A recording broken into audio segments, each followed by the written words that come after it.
100 પુત્રોમાં 9 યોગેશ્વર થયા.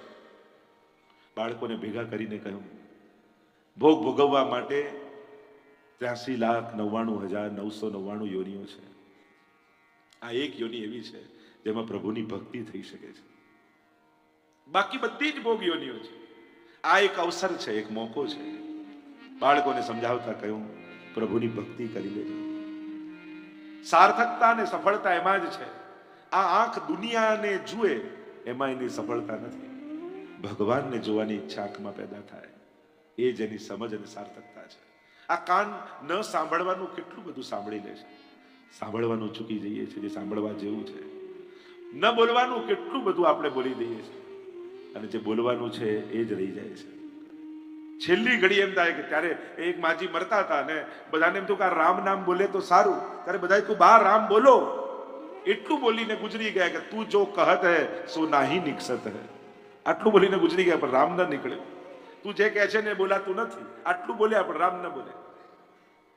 ભૂલ વાત એ છે, ભગવદ નામ એ જ આધાર છે. અંતે કહ્યું કે નારાયણ સ્મૃતિ, આ જીવનની ભક્તિનું ફળ શું છે કે છેલ્લી ઘડીએ ભગવાન યાદ આવી જાય. મંદિરમાં ભગવાન આગળ બેઠા હોઈએ તોય ભગવાન યાદ નથી આવતા, તો છેલ્લી ઘડીએ હોસ્પિટલના ખાટલામાં બાટલાઓ ચડતા હશે, ઇન્જેક્શન લાગતા હશે, ઓક્સિજન ચડતું હશે, ત્યારે ભગવાન યાદ આવશે એની ગેરંટી ખરી? પ્રભુની સામે હવેલીમાં, મંદિરમાં, સેવામાં બેઠા હોઈએ તોય હંમેશા લોકો કહે જે આશીર્વાદ આપો મન ઠાકોરજીમાં જ રહે. ભગવાન આગળ મન ભગવાનમાં નથી રહેતું, તો આ બધાની આગળ સંભવ છે. વિચાર કરો કેવા વિપરીત સંજોગોમાં પ્રભુને યાદ કરવાના છે. છેલ્લે પ્રભુનું સ્મરણ થઈ જાય, આનાથી મોટું બીજું કાંઈ નથી. એટલે છેલ્લી ઘડીએ ત્યારે થશે જ્યારે ભગવત સ્મરણ કરવાની આદત હશે.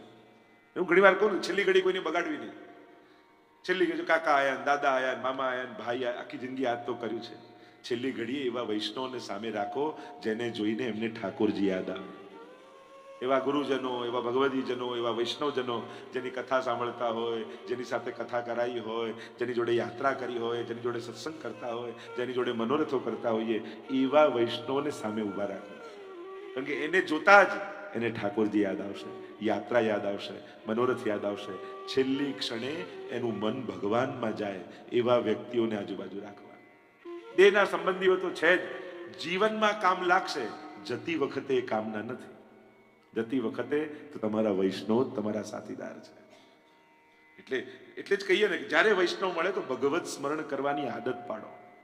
ભલે ભાવ હોય ન હોય, કુભાવ હોય, આદત હશે ને તો છેલ્લી ઘડીએ કોઈ સામે વૈષ્ણવ દેખાશે ને તો જય શ્રી કૃષ્ણ મુખમાંથી નીકળી ગયું તો બેડો પાર થઈ જશે. કારણ કે આદત છે ને, ક્યારે બી વૈષ્ણવ દેખાય, સ્વજનો દેખાય, ઘરના લોકોમાં પણ એવી આદત રાખવી. મળો એટલે સવારે સૌથી પહેલા ઉઠીને જય શ્રી કૃષ્ણ કરવા. કારણ કે અત્યારે ખબર નહીં પડે, આ આદત અંતિમ સમયમાં કામ લાગી જશે. પણ આ ગમતાને જય શ્રી કૃષ્ણ કરવા અને ન ગમતાને નહીં કરે. પેલું કહેતા ને કે બાળકનું રિઝલ્ટ આવવાનું, અને રિઝલ્ટ આવવાનું હતું એટલે કહ્યું કે આટલા વાગે તું પપ્પા જોડે બેઠો, અને જો પપ્પાને ખબર પડે કે હું ફેલ થયો કે આ તો પતી ગયું મારું. એટલે એના મિત્રને કહ્યું કે તું રિઝલ્ટ જોઈને આવજે, અને પપ્પાની બાજુમાં બેઠો, જેટલામાં ફેલ થયું ત્યારે એમ કહું તને એક વૈષ્ણવે જય શ્રી કૃષ્ણ કયા છે, એટલે સમજી લઈશ કે એકમાં ફેલ છું. નક્કી કર્યું ને પેલો 11 વાગે પપ્પા જોડે બેઠો હતો ને પેલો આવ્યો, કેમ છે? પેલા કહું તને બધા વૈષ્ણવે જય શ્રી કૃષ્ણ કયા છે. પણ કુભાવે પણ આદત રાખજો. લોકો તો જય શ્રી કૃષ્ણ, આપણે તો એને છેલ્લા જય શ્રી કૃષ્ણ કહી દીધા. એને તો દૂરથી જ જય શ્રી કૃષ્ણ સારા. ઘણી વાર તો લોકો ભગવત નામને પણ આ રીતે કહે. કેટલા પ્રકારથી આપણે ભગવત નામ બોલતા હોઈએ છીએ. મૂળ વાત છે, આદત હશે તો નીકળશે મુખમાં. છેલ્લી ઘડીએ કોઈ રાગ આલાપવા જાઓ તો એના સ્વર થોડી પકડાય. કારણ કે ભગવત નામને આદતમાં ફેરવી દો. ક્યાંક છેલ્લે સમયે કોઈ નીકળશે, કોઈની કંઠી દેખાતો ભગવત સ્મરણ નીકળી જશે. અહીંયા કહ્યું ભગવત નામ દ્વારા જ ઉદ્ધાર છે. આગળ ભરતજીના રાજ્યનું વર્ણન આવ્યું. પુત્ર થયા ભરત કહેવાય, એના પરથી આપણા દેશનું નામ ભારત પડ્યું. શ્રેષ્ઠ રાજા બન્યા, વનમાં ગયા, તપ કરે છે, ભગવત નામનું સ્મરણ કરે છે, હરિ હરિ નામની માળા કરે છે. એકવાર નદીમાં સ્નાન કરવા માટે આવ્યા છે, અને જ્યાં સૂર્યને અર્ઘ આપવા જાય એટલામાં સિંહની ત્રાડ સંભળાઈ. કેટલાક હરણાઓ પાણી પીતા હતા, અને એમાં ગર્ભવતી હરણી હતી, ગભરાઈને કૂદી ગઈ પાણીમાં, પ્રસવ થઈ ગયો. બચ્ચું વહેતું વહેતું રાજાના હાથમાં આવી ગયું. અરે આ તો હમણાં જ જન્મ્યું લાગે છે. કિનારે લઈને આવ્યા, કુમળું કુમળું ઘાસ તોડ્યું, બચ્ચાને ખવડાવવા લાગ્યા. દયા બહુ સારી વાત છે, પણ દયા ક્યારે મોહ બની ગઈ ખબર ન પડી. અરે હવે તો હું સાચવીશ ને તો જ આ જીવશે, હું ખવડાવીશ તો જ ખાશે, હું બચાવીશ તો જ બચશે. પોતાને એનો ભાગ્ય વિધાતા સમજવા લાગ્યા, પોતાને કરતા સમજવા લાગ્યા. અરે કુદરતના ખોળે બધા જીવી રહ્યા છે. ઉલટાનું માણસે કામ કરવાનું બંધ કર્યું ને કુદરત સારી થઈ ગઈ. આ કોરોનામાં ઘરે રહ્યા માણસો, જમનાજી શુદ્ધ થઈ ગયા, નદીઓ શુદ્ધ થઈ ગઈ, વનો શુદ્ધ થઈ ગયા, બધું જ સારું થઈ ગયું. આ માણસ બહાર નીકળે છે ને બગાડે છે. એવું થયું ને, કોરોનામાં ઘરે રહ્યા, કેવી કુદરત સારું, બધા પોતાને સેલ્ફ હીલ કરી જ લે છે, પણ માણસ બહાર નીકળીને કુદરતને બગાડે છે. અહીંયા થયું તો બધાનું ચલાવનારો પરમાત્મા છે. દયા કરી એને સાચવી પછી છોડી દેવું જોઈએ. એને મનમાં થયું અરે નાના આને તો મોટું થાય, થોડું પેલું બરાબર રીતે રહેતું થાય, ખાતું પીતું થાય, પછી થોડી ક્યાં મનમાં આસક્તિ પેદા થઈ ગઈ ખબર જ નહીં. હરી હરી જપતા હોય ને, થોડી વાર જપે ભાઈ હરણ હરણ હરણ હરણ ક્યાં ગયું ક્યાં ગયું ક્યાં ગમતા વાલા, હરિમાંથી હરણ ક્યાં થઈ ગયું હરિ નામનું ખબર જ ન પડી. બધાના જીવનમાં થાય. સેવા કરવા બેઠા ને ફોનની ઘંટડી વાગે, સમજો કે હરણ કૂદ્યું. પાઠ કરવા બેઠા હોય, ડોરબેલ વાગે તો હરણ કૂદ્યું, કૂદે જ છે આપણા જીવન. હરી જાય હરણ. એક મૃગ કે કારણે ભરત ધરી મૃગ દે. હરણ તો જતું રહ્યું જયારે પોતાના ટોળાને જોયું. આમનું મન હરણમાં રહી ગયું અને છેલ્લે મતી હરણમાં રહી તો બીજા જન્મમાં હરણ બને. એક મૃગ કે કારણે ભરત ધરી મૃગ દે, તુલસી વાકી કહા ગતિ જો સબસો કરત સને. એક હરણમાં મન ગયું તો હરણ બન્યા. આપણું મન તો કેટલા બધામાં છે, ક્યાં ક્યાં નથી. આપણી શું ગતિ થશે? એટલે પ્રભુને એ જ કહેવું, પ્રભુ છેલ્લી ઘડીએ તારા સિવાય મારા મનમાં બીજું કોઈ ના આવે એવી કૃપા કરજે. મારું મન તારાથી છલો છલ ભરાય, ભરી સરાય રહીમ કી પથિક આપ મુડ જાય. કહ્યું ને, કોઈ મુસાફર આવે, ખબર પડે કે આખી ધર્મશાળા ભરાયેલી છે, બધા રૂમ ફૂલ છે, પેલો આગળ જતો રહે. એમ વિષયો તમારા જીવનમાં પ્રવેશવા આવશે, પણ તમારું હૃદય ભગવત ભાવથી ભરાયેલું હશે ને, તે અંદર પ્રવેશ નહીં કરે, એ આગળ વધી જશે. પણ જો જગ્યા મળી તો પછી પ્રવેશ એકવાર કર્યો ને પછી એને બહાર કાઢવો બહુ અઘરો છે. અહીંયા મૃગ બન્યા, હરણ બન્યા, ભાન રહ્યું, અન્ન જળનો ત્યાગ કર્યો, બીજા જન્મમાં બ્રાહ્મણ કુળમાં જન્મ મળ્યો. પણ થયું કે હવે મન ક્યાંય ફસાવા નથી દેવું. જળની જેમ રહેવા લાગ્યા. લોકો એમને જળ ભરત કહેવા લાગ્યા. ન કોઈનો વિરોધ, ન કોઈનો સ્વીકાર, સહજ ભાવે તટસ્થ. નદીમાં પૂર અને ઓટ બધું આવે, પણ તટ એની જગ્યાએ છે, જે મળે, ક્યાંય વિરોધ ને આસક્તિ નથી. ઘરવાળા કંટાળ્યા, ઘર છોડીને નીકળી જાય, જેવી હરિની ઈચ્છા નીકળ્યા. રહુગણ રાજાની સવારી જતી હતી. પાલખીમાં બેસીને રહુગણ રાજા જાય, પાલખી ઉચકનારો બીમાર પડી ગયો. એવું જાઓ ગોતીને લાવો ક્યાંક કાર. ભરતજી દેખાયા, તું પાલખી ઉચકીશ? જેવી પ્રભુની ઈચ્છા. જોડાઈ ગયા, ચાલતા જાય અને એમનામાં એમને તો બધે ઈશ્વર દર્શન. જીવ જંતુ જતા હોય રસ્તામાં, ડર લાગે ક્યાંક મારો પગ પડી જશે તો કચડાઈ જશે, કૂદકો મારે એટલે પાલખી ઊંચી થાય એટલે રાજાના માથા પર વાગે. એક વાર, બે વાર, ત્રણ વાર થયો, પિત્તો ગયો. નીચે ઉતરીને જેમ તેમ રહુગણ રાજા બોલવા લાગ્યા. ત્યારે ભરતજીને થયું કે હવે પરિચય કરાવવો જોઈએ. ભરતજીએ કહ્યું, ગોરો, કાળો, ચાડો, પાતળો, આ બધા તો દેહના ધર્મો છે, હું તો આત્મા છું. ચોક્યા રહુગણ, આ સાધારણ વ્યક્તિના મુખમાં આત્માની વાત. અને હું તો સત્સંગ કરવા જઈ રહ્યો છું કપિલ નારાયણનો. અને ભગવાને મને અહીંયા, જો સત્સંગની વૃત્તિ હોય ને તો એક નાના ને સાધારણ માણસ પાસે પણ સત્સંગ મળી શકે. ગુણ ગ્રહણની દ્રષ્ટિ હોય ને તો માણસ ગમે ત્યાંથી ગુણને શોધી લે. એટલે આપણે કહ્યું ને કે પેલા હંસ જેવું બનવું. ક્ષીર વિવેકનો જે એને છે, નિર્ક્ષીર વિવેક. ગુણ ગોતવાની દ્રષ્ટિ રાખો. બે પ્રકારના લોકો, એક માખી જેવા અને બીજા મધમાખી જેવા. માખી હોય ને મીઠાઈમાં પણ બેસે અને કચરામાં પણ બેસે. મધમાખી તો ફૂલોને જ ગોતતી હોય અને એના જ રસનું પાન કરે. વૈષ્ણવોએ મધમાખી જેવા બનવું. ગમે ત્યાં રસ આવે ત્યાં બેસી ન જવાય. માણસને તો વિકારમાંય રસ આવે, પ્રપંચમાંય રસ આવે, મનની વૃત્તિ તો છે, પણ આ રસ મારા માટે નુકસાનકારક છે, એની સભાનતા રાખે. જ્યાં સત્સંગનું પુષ્પ મળે ને ત્યાં જઈને એના રસનું પાન કરવું જોઈએ. ગુણગ્રહી, સારગ્રહી એવા બનવું જોઈએ. હા પાડતા ને ના પાડતા બંને શીખવાનું. આ મારા માટે નથી, ના મારે તો આ જ છે. હા, આ બે વસ્તુ શીખી જાઓ તો સત્સંગનો સાર મળી ગયો કહેવાય. રઘુગણ રાજાએ જોયું કે આવી સુંદર વાત, અને તારે પરિચય પૂછ્યો છે, પોતાનો પરિચય આપ્યો છે, હું આ ભારત દેશનો રાજા ભરત. અને આખો 3 જન્મની કથા કહી કે આમ થયું. સુંદર ચર્ચાઓ. મન એવ મનુષ્યાણામ કારણમ બંધ મોક્ષયો. મન જ બંધન અને મુક્તિનું કારણ છે. તાળાની ચાવી એક જ હોય, એનાથી જ ખુલે, એનાથી બંધ થાય. ફેરવો છો કઈ બાજુ એ તમારી સમજ ઉપર આધાર રાખે છે. ખોલવા માટે ફેરવો છો કે બંધ કરવા માટે એ આપણે. મન તમારે જન્મો જન્મના બંધન જોઈએ છે કે જન્મોથી મુક્તિ જોઈએ છે એ તમારે નક્કી. ચાવી તો ભગવાને આપી દીધી છે. એટલે પેલા કોઈ કહ્યું, હથોડીને પૂછ્યું કે તારે તાળું ખોલવું હોય તારે જોરથી મારવું પડે ને ચોટ લગાવવી પડે, અને આ નાનકડી ચાવી સહજમાં ખોલી નાખે, આવું કેમ? ત્યારે ચાવીએ કહ્યું, આપણા બંનેમાં ફરક એ છે, તું બહારથી ખોલવાનો પ્રયાસ કરે એટલે મારવું પડે, હું દિલમાં ઘૂસી જાઉં એટલે સહજમાં ખુલી જાય છે. મહાત્માઓની વાણી છે ને એ વાણી હૃદયમાં પ્રવેશી જાય એટલે સહજમાં ભલભલા મોટા મોટા અઘરા તાળાઓ ખુલી જાય. ઘણી વાર કામ લાગે કે આ તાળું તો ખુલે, ઘણાની તો ચાવી જ ખોવાઈ ગઈ હોય. ઘણા તાળાઓ એવા ફરતા હોય એની તો ચાવી જ ના મળે. આને ખોલવો ક્યાંથી? પણ અત્યારના સમયમાં આંખો કાઢીને કહેશો તો કોઈ નહીં સાંભળે, આંખમાંથી આંસુ પાડીને કહેશો ને તો બધા તમારી વાણીને ઝીલી લેશે. હવે હક કરવાનો વાત નથી, હવે તો પ્રેમથી કહેવાની વાત છે. અને જયારે સ્નેહથી કહો છો ને એટલે ઘણી વાર સંજોગો વિપરીત થાય ને તો લોકો હવે તો નાક સુધી પાણી આવી ગયું છે. નાક સુધી પાણી આવે તો માણસ ડૂબી જાય, પણ આંખ સુધી પાણી આવી જાય ને તો માણસ તરી જાય છે. એટલે નાક સુધી પાણી આવે એના કરતા આંખ સુધી આવી જાય એનો પ્રયાસ કરજો. ભગવાનનું નામ સત્સંગ માણસને એટલો કોમળ બનાવી દે છે કે એના આંખમાં સદાય જળજળિયા એમને વહેતા હોય છે. એનો સ્નેહ, એની કરુણા, એનો પ્રેમ સહજમાં, કારણ વગર, અકારણ, એનું પુણ્ય, એની દીનતા, એનો ભાવ જોઈને નહીં, એના પાપ જોઈને પણ કરુણા જેને જાગે ને એ જ મહાત્મા છે. પ્રભુ આને જલ્દી છોડાવે આના પાપમાં. એ પાપ જોઈને પણ જેને કરુણા પેદા થાય, દ્વેષ પેદા ન થાય કે આ તો પાપી છે, એને થાય આ પાપ એ રોગ છે. બીમાર માણસનો ઈલાજ કરાય, એને મારી થોડી ન થાય. બીમારી જોઈને આપણને દયા આવે, કોઈને બીમાર જોઈએ તો દયા, બિચારાને આમ બીમારી થઈ ગઈ. એમ પાપ પણ એક બીમારી છે. એટલે પાપી જોડે દ્વેષ ભાવ ન રાખો, એના પ્રત્યે પણ કરુણા રાખો. પાપીને જોઈને પ્રભુને વિનંતી કરો કે પ્રભુ આને પણ સદબુદ્ધિ આપજો.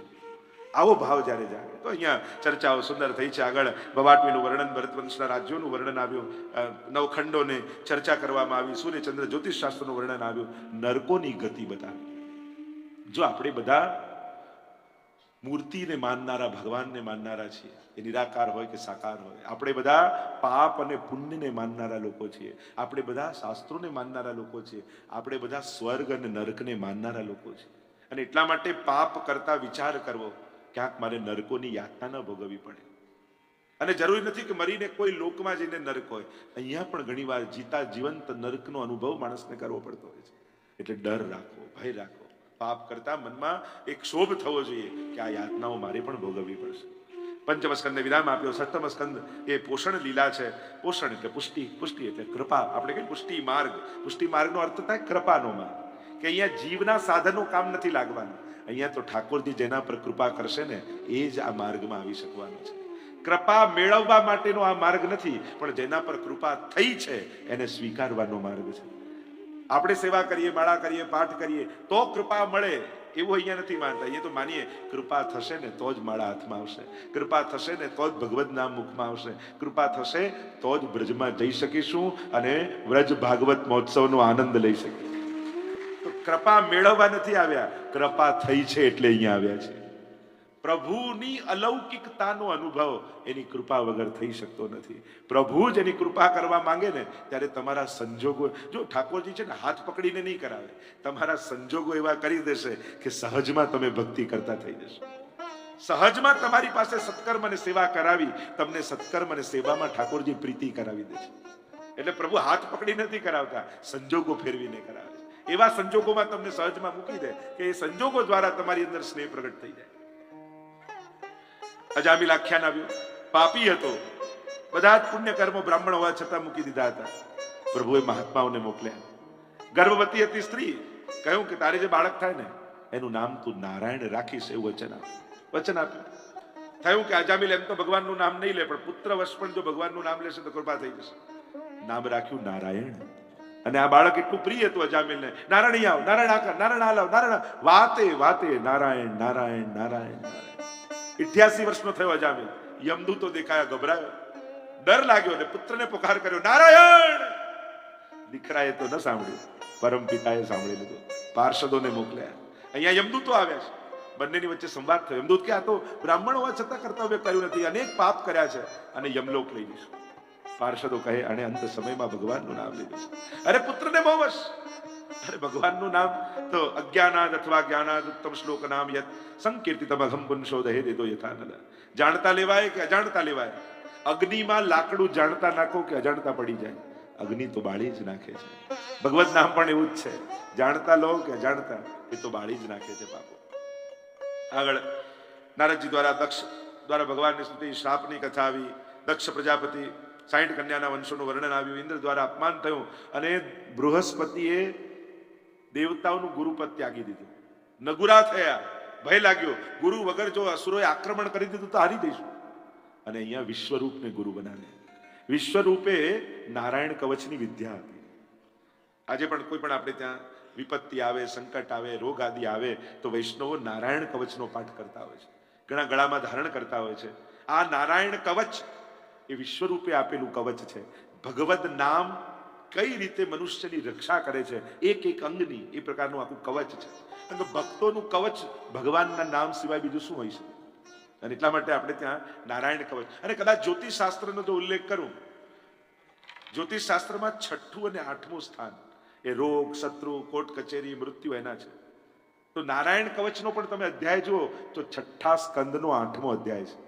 એટલે કે તમારા જ્યોતિષ પ્રમાણે પણ જે 6ઠા અને 8મા સ્થાનને કારણે જે સંકટ આવી રહ્યા છે એનું પણ નિવારણ નારાયણ કવચથી થઈ જાય છે. એવા અનેક ભાવ આપણે ત્યાં બતાવ્યા છે. પણ ભગવત નામ મૂળમાં આપણું રક્ષક છે. ભગવત નામનો આશ્રય કરો.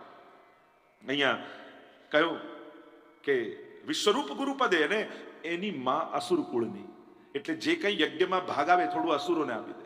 ઇન્દ્રને ખબર પડી અને બ્રહ્મ હત્યા થઈ ગઈ, એનાથી ગુરુ હત્યા થઈ ગઈ, પાપ લાગ્યું. ત્વષ્ટા હતા વિશ્વરૂપના પિતા, કહ્યું કે મારા પુત્રને ઇન્દ્રએ માર્યો, યજ્ઞ કરીશ અને યજ્ઞમાંથી ઇન્દ્રને મારે એવો પુત્ર પ્રગટ કરીશ. યજ્ઞમાં ભૂલ પડી, ઇન્દ્રને મારેની જગ્યાએ ઇન્દ્રથી મરે એવો વૃત્રાસુર પ્રગટ થયો. દધીચી મુનિએ અસ્થિઓના દાન કર્યા, વજ્ર બનાવ્યું છે, એરાવત પર સવાર થઈ યુદ્ધ લડવા માટે ઇન્દ્ર આવ્યો છે. અને વજ્રમાં ભગવાનના દર્શન વૃત્રાસુરને થયા. અદ્ભુત સ્તુતિ છે ને વૃત્રાસુર ચતુશ્લોકી આપણે કહીએ છીએ, બહુ અદ્ભુત છે. અહમ હરે તવ પાદૈ કમૂલ. દાસાનું દાસો, દાસ નહીં. અને દાસો હમમાં પણ ક્યાંક અહમ આવી જશે. હું તો દાસનું એ દાસ થઉં. કીજે મોહે નિજ દાસન કો દાસ. પુષ્ટિ માર્ગની વિશેષતા અહીંયા એ છે, અહીંયા દાસ નહીં પણ દાસના એ દાસ થવાની વાત છે. એટલે કે પ્રભુની ભક્તિ મારી ભીતર નથી, પણ પ્રભુને જે ભજે છે ને એના માટે પણ જો ભાવ જાગી જાય ને તોય મારો ઉદ્ધાર થઈ જાય.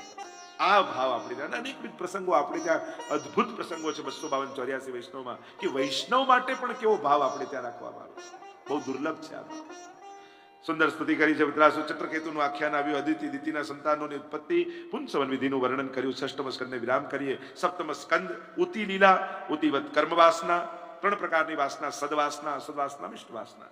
કહ્યું કે ભગવાન પક્ષપાત કરે છે, અસુરોને મારે ને દેવોનું પક્ષ લે તો પક્ષપાતી ન કહેવાય ભગવાન. તો કે રાજસુ યજ્ઞ સમય આવો જ પ્રશ્ન યુધિષ્ઠિરે કર્યો હતો.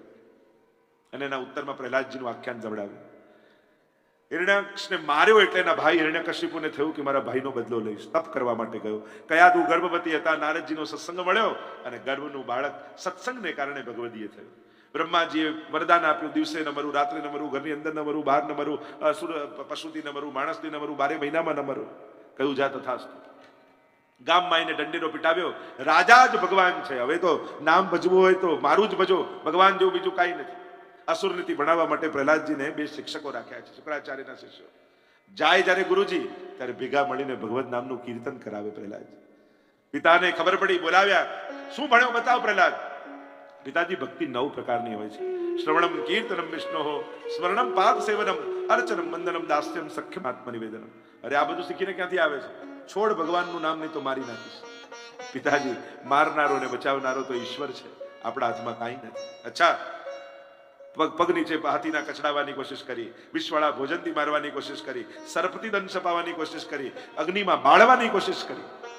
ભગવાન જેનો રક્ષક હોય એને કોણ મારી શકે? એકવાર બોલાવ્યો સભામાં, પ્રહલાદ બતાવ તારો ભગવાન ક્યાં છે, જો છે મારે. પિતાજી પ્રશ્ન જ ખોટો છે. એ ક્યાં નથી? આ થાંભલામાં છે. હા, થાંભલામાં પણ છે. હોય તો ભેટ કહીને જોવો છે મારી તારા. અને પ્રહલાદજી મનોમન પ્રભુને વિનંતી કરી કે પહેલી વાર મારા પિતાને આપના દર્શનની ઈચ્છા થઈ છે, હવે એને નિરાશ ન કરતા.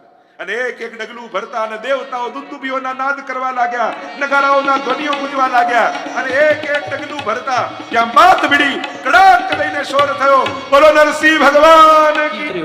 એટલા ક્રોધાયમાન પરમાત્મા છે કે બધા ડરવા લાગ્યા દેવતાઓ, પ્રલય થઈ જશે. અરે સમજાવો, શાંત કરો કોઈ. લક્ષ્મીજી તો જોઈને જ ગભરાઈને ભાગી ગયા. અરે કોણ શાંત કરે? પ્રહલાદને કહ્યું, તારા માટે પ્રભુ વધાર્યા, તું સમજા. અને નાનકડો 5 વર્ષનો પ્રહલાદ નિર્ભીક બની ઠાકોરજીની આગળ બે હાથ જોડીને ઉભો રહી. નેત્રોમાંથી અશ્રુપાત થઈ રહ્યા છે. અને પ્રભુને એટલું વહાલ આવ્યું, પ્રહલાદને લીધો ગોદમાં, ચુંબત ચાટત, એક ગાય એના વાછરડાને જીભથી ચાટે એમ લપ લપ લપ લપ લપ લપ કરતા પરમાત્મા જે નરસિંહ સિંહ આકારે છે, લાંબી જીભ, અને એનાથી પ્રહલાદને ચાટતા ચાટતા વહાલ કરવા. ભગવાનની આંખમાં આંસુ આવી ગયા. તને આટલા સંકટો જીવનમાં આવ્યા તે એકવાર પણ મને ના બોલાવ. અરે ભક્તિ કરીને વસ્તુ માંગે ને સવઈ વણિક, એ વેપારી કહેવાય પ્રભુ, એ ભક્ત ન કહેવાય. પણ એકવાર મને પુકાર્યો હોત તું વહેલો આવી જાય. માંગ પ્રહલાદ મારી પાસે. પ્રહલાદે કહ્યું, આપવા ઈચ્છતા હો તો એટલું જ માંગુ છું કે પ્રભુ કૃપા કરો કે ક્યારે આપની પાસે માંગવાની ઈચ્છા જ ન થાય. પણ અરે હું આપવા માંગુ છું, મારી ઈચ્છા છે ભક્તને આપી મને ભગવત્તાનો આનંદ આવે છે. મારા આનંદ માટે કંઈક માંગ. ત્યારે પ્રહલાદે કહ્યું, આપ કહો છો તેટલું માંગુ છું કે મારા પિતાની અધોગતિ ન થાય એવી કૃપા કરો. અરે તારા જેવું બાળક કોઈના ઘરે થાય ને એની તો 21 પેઢીઓ એમને તરી જાય. આવો ભગવતી જીવ કોઈના ઘરે આવે. સુંદર સ્તુતિ પ્રહલાદજીએ કરી છે. પ્રભુ આપ કોઈ સાધન વ્યવસ્થાથી પ્રસન્ન નથી થતા. પ્રીતમ પ્રીત હિ તે પૈયે, કેવલ ને કેવલ વિશુદ્ધ પ્રેમથી જ આપ પ્રસન્ન થાવ છો. આગળ માનવ ધર્મ, વર્ણ ધર્મ, સ્ત્રી ધર્મના ઉપદેશ આપ્યા. સપ્તમ સ્કંદને વિરામ કર્યો. બોલો ગોવર્ધન નાથ કી જય. અષ્ટમ સ્કંદ મનવંતર લીલા. મનુપુત્ર ઇન્દ્ર દેવ સપ્તર્ષિ ને ભગવદ અવતાર. આ 6 વસ્તુ એક મનવંતરમાં. આખા હિન્દુ ધર્મની એક કાલ ગણના છે, એક નિમિષથી લઈ કલ્પ સુધી, અને કેટલા કલ્પ સુધી આ આખી સૃષ્ટિનું સર્જન રહે છે. અને પછી પ્રભુ વિસર્જન પ્રલય કરે છે, ફરી સૃષ્ટિનું સર્જન કરે, એનું આખું ગણિત આપ્યું છે. આપણી વિશિષ્ટ પ્રકારની કાલ ગણનાને કહેવામાં આવી છે. ત્રિકૂટ પર્વત પાસે ગજેન્દ્ર મોક્ષની કથા આવી. ગજેન્દ્ર રહે છે, મોટો પરિવાર ને કુટુંબ, અને સુખ ચાલતું હોય ને સુખના દિવસો, ત્યારે માણસને ખબર ન પડે કે ક્યારેક એવો સમય આવશે કે આ બધા સુખને છોડીને જવાનો વારો આવવાનો છે. એટલો મગ્ન છે. અને સરોવરમાં ગયો. સંસાર એટલે સાગર, સરોવર. ગ્રાહ મગરે પગ પકડ્યો. પહેલા પગ જ પકડાય ને હંમેશા. પહેલા દરેક બે પગથિયે કૂદકો મારીને સીડી ચડતા હોઈએ, પછી દરેક પગથિયે શ્વાસ લેવા ઉભા રહેવું પડે. તો સમજો મગરે પગ પકડ્યો. અને હવે તો વધારે પકડે છે, પગની સીધી ઘૂંટણ જ પકડે છે હવે. જે જોવે ની રિપ્લેસમેન્ટ. અને સ્વજનો ભાગ્યા, દોડ્યા. કારણ કે આ માર્ગ એવો છે કે આમાં કોણ સાથ આપી શકે? લોકો વ્યવસ્થા કરી શકે, સંજોગોને કોણ બદલી શકે? ગભરાયો, ડૂબવા લાગ્યો ગજેન્દ્ર. છેલ્લે હરી યાદ આવે. પ્રભુ અંતિમ સમય સુધી તક આપે છે માણસને કે ચલ હવે લઈ લે. માણસને પહેલા કહેવા જાવ તો આવે, ભગવાનને છેલ્લા કહો ને તોય પહેલા આવીને ઉભા રહી જાય. નહીં તો નજીકના સગા હોય ને છેલ્લે યાદ આવે અને કહેવા જાય આવજો ને કાલે પ્રસંગ છે, હવે યાદ આવીએ છે, જા નહીં આવી. આ માણસ. અને છેલ્લી અંતિમ સમયે ભગવાન ક્યારે આવીને છેલ્લી ઘડી એમ નહીં કે આટલા વર્ષનો થયો ક્યારે બોલાયા નહીં, હવે યાદ આવું છું. ભગવાન તો એમ કે યાદ આવ્યો ને, પહેલો આવીને હું ઉભો રહીશ. અને ગજેન્દ્ર કમળને લઈ હે હરી પુકાર. અને પરમાત્મા ગરુડ પર સવાર થઈને પધારે, મુક્ત કરે. સુંદર ગજેન્દ્રની સ્તુતિ આવી છે. આગળ સમુદ્ર મંથનની કથા આવી. ભગવાને દેવોને દાનવને કહ્યું સમુદ્ર મંથન કરીને અમૃત પ્રગટ કરો. બંને સમાધાન કરાવીને અને લઈ ગયા ક્ષીરસાગર પર. સમુદ્ર મંથનનું શરૂઆત કરી. મંદરાચલ પર્વત લીધો, વાસુકી નાગને દોરડું બનાવ્યું. જ્યાં મંથન કરવા જાવ ત્યાં પર્વત નીચે જવા લાગ્યો. બોલો કચ્છપ ભગવાન કી જય. કચ્છપ ભગવાને આધાર આપ્યો, અને આધાર આપ્યો એટલે હવે મંથન શરૂ થયું. 14 રત્નો નીકળ્યા. સૌથી પહેલા કાલકૂટ વિષ નીકળ્યું. એમ પણ સમાજમાં આ સમુદ્ર મંથન એટલે સમાજના સત્કર્મની શરૂઆત. જ્યારે કાંઈ પણ સારું કરવા નીકળો એટલે સૌથી પહેલા વિષ બહાર આવે. આવું તો કંઈ કરાતું હશે, આ ટાઈમે તો કંઈ પ્રોજેક્ટ કરાતો હશે, આવું તો કંઈક થતું હશે. પણ મહાદેવજી જેવું કોઈ વૈષ્ણવ હોય ને એ જ વિષપાન કરી શકે, અને જે વિષ પી શકે એ જ બીજાને અમૃત આપી શકે. અને અમૃત પ્રગટાવવા માટે સૌથી પહેલું વિષપાન જરૂરી છે. ન પેટમાં ઉતાર્યું, ન જીભ પર રાખ્યું, ગળામાં રાખ્યું તો નીલકંઠ તરીકે પૂજાવા લાગ્યા. વૈષ્ણવે પણ વિષ પીવું ખરા, પણ ન જીભ પર રાખવું, ન પેટમાં રાખવું. એને તો કંઠમાં ધારણ કરી રાખ્યું. શોભામાં અભિવૃદ્ધિ થઈ ગઈ, અને એક એક વસ્તુ નીકળતી ગઈ. કામધેનુ ઋષિઓ લઈ ગયા, ઉચ્ચેશ્રવા ઘોડો બલિરાજા લઈ ગયા, ઐરાવત હાથી ઇન્દ્રએ રાખ્યો, કૌસ્તુભમણિ પ્રભુએ ધારણ કર્યું, કલ્પવૃક્ષ સ્વર્ગમાં ગયું, આરુણી અસુરો લઈ ગયા, લક્ષ્મીજી પ્રગટ થયા. બોલો લક્ષ્મી નારાયણ ભગવાન કી જય. લક્ષ્મીજી પ્રભુને વર્યા. 3 પ્રકારના સંબંધ લક્ષ્મી સાથે કયા ને, એક પત્ની જેવો, બીજો મા જેવો, ત્રીજો દીકરી જેવો. જે કેવલ પોતાના માટે ધન ભોગવે છે એ પત્ની દ્રષ્ટિએ જોવે છે. જે કેવલ એને ભેગી કરીને પૂજા કર્યા કરે પણ વાપરે નહીં, એ આપે નહીં, એ મા તરીકે. પણ યોગ્ય વર જોઈને પરણાવી દઈએ એ જ લક્ષ્મીની ઉત્તમ ગતિ છે. અને લક્ષ્મીનો શ્રેષ્ઠ વર કોઈ હોય તે ભગવાન છે, અને જે ભગવાનમાં વળાવી દે છે એ જ લક્ષ્મીજીને પ્રસન્ન કરી શકે છે. તો લક્ષ્મીની પ્રસન્નતા તો એમાં જ છે કે એમના યોગ્ય વર એવા નારાયણને સમર્પિત કરી દેવું. એટલે જ્યારે પણ કોઈ ભગવત કાર્ય થતું હોય એમાં જ્યારે તમે લક્ષ્મીનો વિનિયોગ કરો છો ત્યારે એ એનું શ્રેષ્ઠ વિનિયોગ છે. એ તો ઘણી વાર લોકો એમ કે આમ લક્ષ્મીજીને પગ પાસે રખાય તો અચ્છા, લક્ષ્મીજીને પર્સમાં રખાય? ક્વેશ્ચન તો ઘણા થાય. ખિસ્સામાં છે ત્યાં સુધી એ પૈસો છે, ચરણમાં આવે છે ત્યારે જ એ લક્ષ્મી બને છે. તમે લક્ષ્મી પગ પાસે નથી રાખતા, પૈસો પગમાં રાખી એને લક્ષ્મીનું રૂપ બનાવો છો. એની ઉત્તમ ગતિ જ એને લક્ષ્મીત્વ પ્રાપ્ત કરાવે છે. એટલે ઘણી વાર લોકોને શંકા એવું થાય કે આમ મુકાય, અહીંયા મુકાય. અરે ઉત્તમ વિનિયોગ જ એને લક્ષ્મીનું રૂપ આપે છે. ત્યાં સુધી તે કાગળ જ છે, ધન જ છે, પૈસો જ છે, મની જ છે. લક્ષ્મી એ ત્યારે બને છે ત્યારે ભગવાન પાસે પહોંચવાની તૈયારી કરે છે. તો અહીંયા લક્ષ્મીનું વર્ણન છે. આગળ અમૃતનો કળશ લઈ બોલો ધન્વંતરી ભગવાન કી જય. સુંદરીનું રૂપ ધારણ કર્યું, બોલો મોહિની ભગવાન કી જય. અને અસુરોને બોલાવીને કહ્યું આ ઉપરનું ઝોળ છે ને અમૃતનું, એ પેલા દેવતાઓને પીવડાવી દઉં. અસલી અમૃતનો રગડો તો નીચેના ભાગમાં છે. પહેલા એમ કરો એમને લેવડાવી, હા લેવડાવી દો. એવું મોહિની રૂપ ધારણ કર્યું કે એવું મોહિત થઈ ગયા અસુરો અને પીવડાવવા લાગ્યા. સૂર્યચંદ્રની વચ્ચે રાહુ બેસી ગયો, અમૃત પી ગયો, શિરચ્છેદ કર્યું, રાહુ અને કેતુ બન્યા. એવા પ્રકારની કથા. અને હવે અસુરોને માર્યા, અને શુક્રાચાર્ય એમના ગુરુ છે, સંજીવની વિદ્યા એમની પાસે છે, ફરી અસુરોને જીવિત કરે. ચડાઈ કરી સ્વર્ગ પર.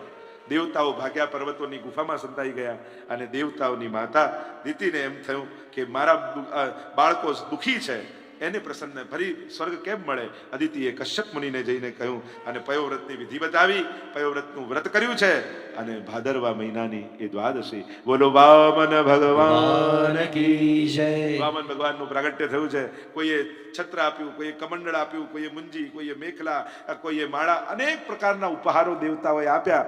અને હવે એ વામન ભગવાન ચાલ્યા ભૃગુ કચ્છ, ભરૂચ.